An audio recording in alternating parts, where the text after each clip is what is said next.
nun na hilungain arum thina ring hian chim boy thin vang hian thamon tu dang le an om lo kho velan lalpa nang chau ini kan Hnehna o lalpa thui soi chua thim te ang lo kiang thi i e in kan ta wa alo va thi swal na va la boy na po ka lao to lo Hnehna chu lalpa ta ani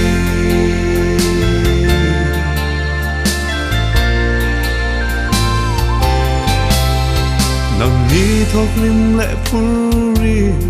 phur zong te u kan Hnehna lo kal ru ti in min ko i ban ve do nem tu na ko va che nun na kong chu an hom la hianin o lalpa thui soi chua thim te ang lo kiang thi i e in kan ta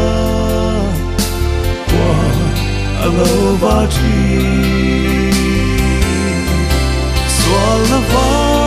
la boy na po ka lao to lo Hnehna chu lalpa ta ani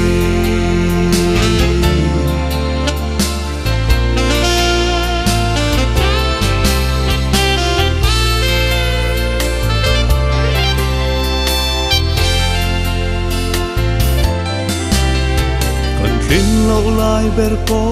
a min ma ngai tu amadu da le rem ruat ang zela kei mani lamma thok tu an sia kharau ru taksa tam na chu o lalpa